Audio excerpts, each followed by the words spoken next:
Welcome to American Self-Defense Concepts. I'm Nick. I'm Doug. And welcome to Weapons of Opportunity.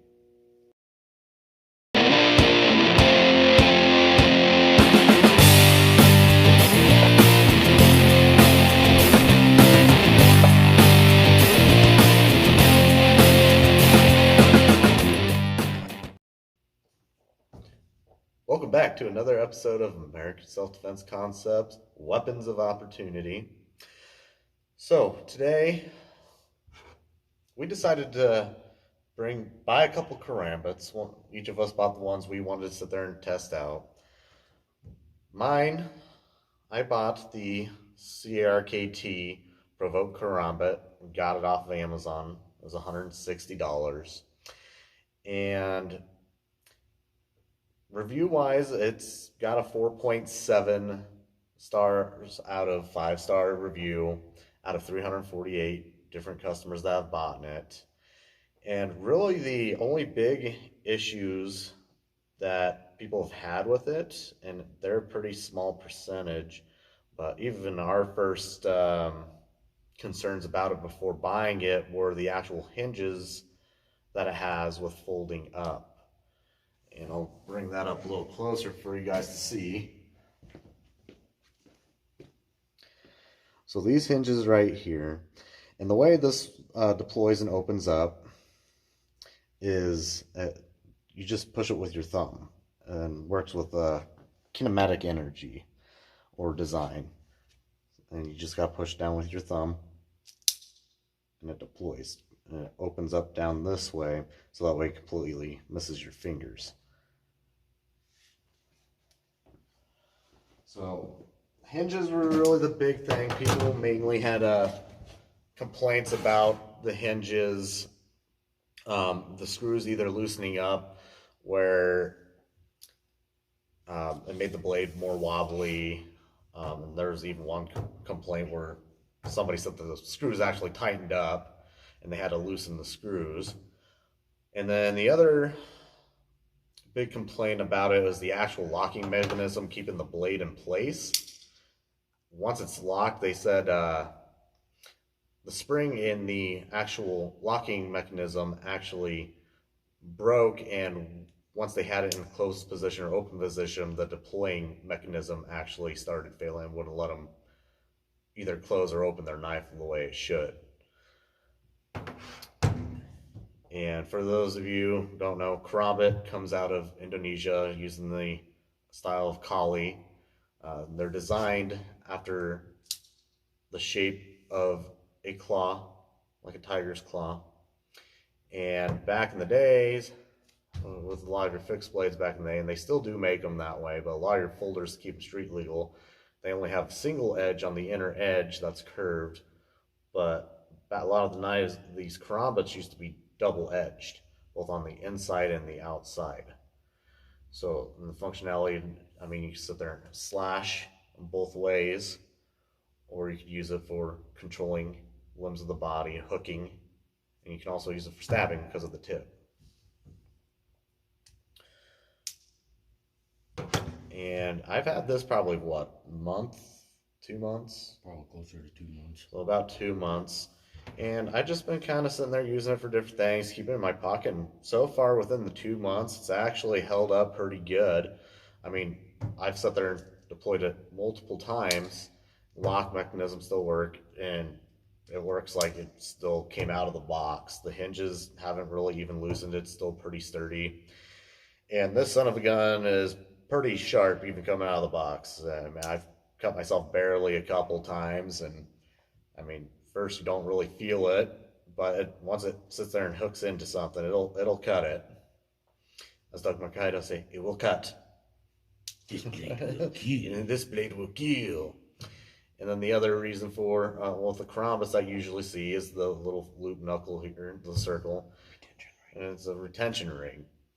So, I mean, you can use that for punching and also for twirling. Sit there and usually use that to either help switch between your grips, or also if you're going for an entry, going up across the face, catching the eyes. Nice way to extend your reach. Yes, it's a good reach with your retention ring on there. So, I mean, to me, I've liked this one so far.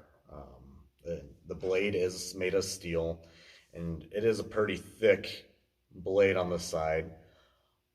I mean, really, our biggest complaint, like I said, our biggest concern was the actual hinges on it.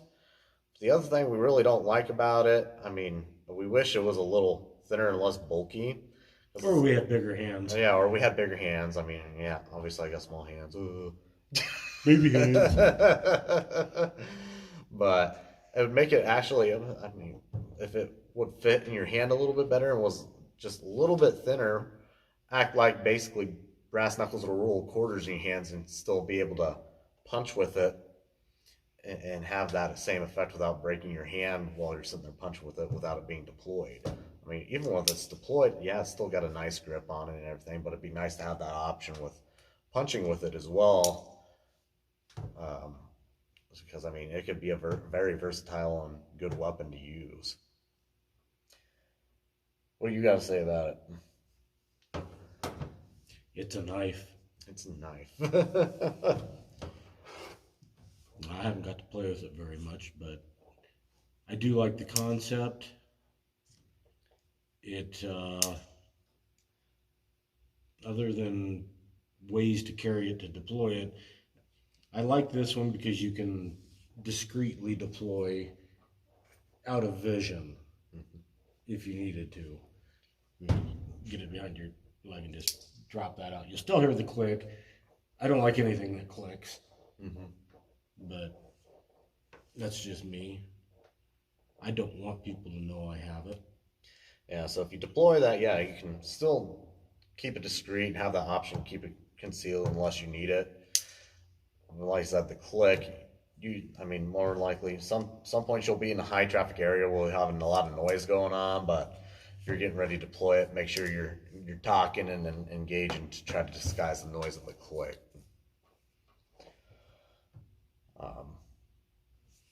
I mean, functionality-wise, I think it's awesome. I love the thought behind it where you can do a quick deploy with it. You don't have to worry about your fingers getting caught. Yeah, I mean, functions just the same as Karambit.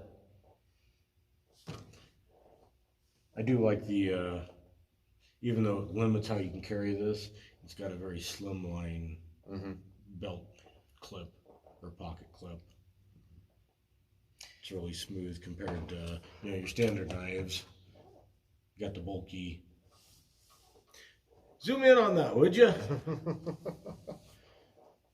But yeah, the pros and cons to each one. And I mean, they make enough different variations of this too. This is just the basic Provoke one, but they actually make one that has a serrated inner blade. Serrated inner blood? Is that a typical term?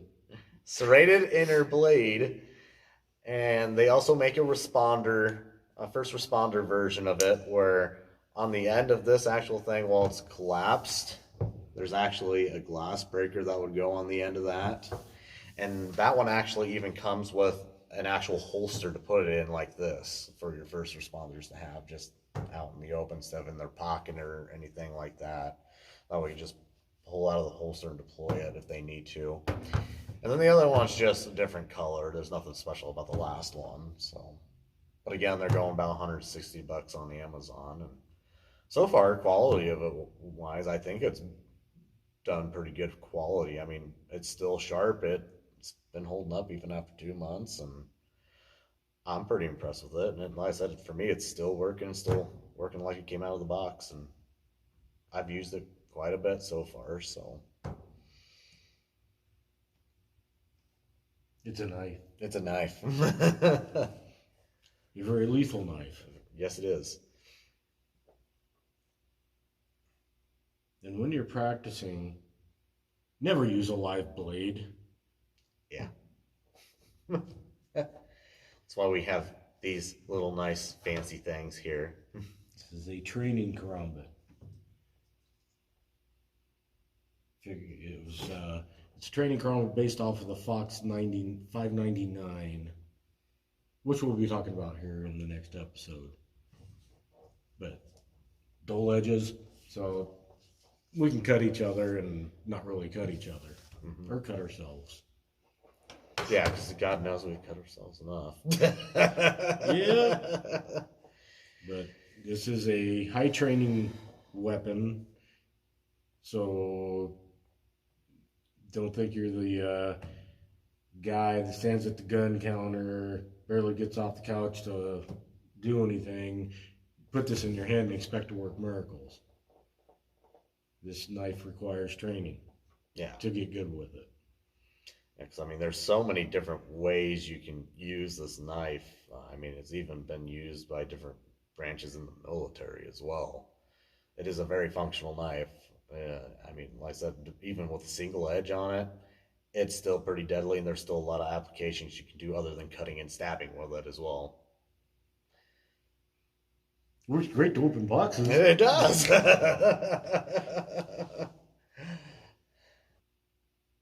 don't really have anything else to say about it. You know more about it. You've carried it more than I have, so. Well, I mean, rating wise for myself at the moment, I mean, I'm gonna give it probably about between a 4.5 star rating on it just for myself. Like I said, my biggest complaint about it is just mainly the bulkiness, because again, small hands. I'd still like to have that concept, being able to hit with it really good, still have a good punching grip with it, because like this I don't. But I mean, if it was a little bit thinner where it fit in my hand a little bit more, it'd be awesome, kind of like brass knuckle effect with it. And then, like I said, we'll see even after a little longer how well these hinges and screws hold up. But so far, I've been actually pretty impressed. They've actually been lasting a lot longer than I thought they would, staying in place. So, I mean, for me, I'm probably going to give it a 4.5 stars. And I mean, like I said, I mean, you got a big, thick steel blade right here. And again, just the concept of it, safety-wise, and the speed of it with deployment, I think it's awesome. I don't have to worry about my fingers getting cut. And I pretty much know it's going to deploy every time, unless the locking mechanism breaks. But so far it hasn't, and I've had it for 2 months. And people had that issue shortly after they got it. So, me, 4.5 stars. Yeah, from the little time that I've played with it, like I said, he touched on that's my complaint, is I couldn't make a good fist with it. But I do like being able to deploy that without having to worry about where your fingers are at, unlike some of the other folders. And trust me, the other folders, some of them you got to watch pretty damn close. Yeah. Otherwise, you might be going through finger whacker. But yes, it feels like it's really well constructed. It becomes an extension of your hand very easily. And I would give it a 4.5 as well. I mean, it's holding up a lot better than I anticipated. But like I said, he carries it all the time, so. It's a knife. It's a knife. A very sharp knife. Very sharp knife. All right. Is there anything else we need to go over with that? Yeah, don't cut yourself. Use a trainer. Use a trainer. Yeah, and even, like I said, even with the karambits, you're gonna need training with it. I mean, even if you YouTube videos and whatnot, still buy a trainer first, because you can cut with yourself pretty easily with this. So do get a trainer. And if you are serious about learning it, go find an instructor. Go find Doug Marcaida. Or anybody involved with the Filipino martial arts or Indonesian martial arts. We could recommend some, but we won't, other than Doug Marcaida. Yeah. Because he rocks. Doug Marcaida rocks. This blade will cut. This blade will kill. Bear 30. Peace out. We appreciate you guys watching our video. Always feel free to subscribe, hit the like button, and also check out the links for the products we have posted in our video.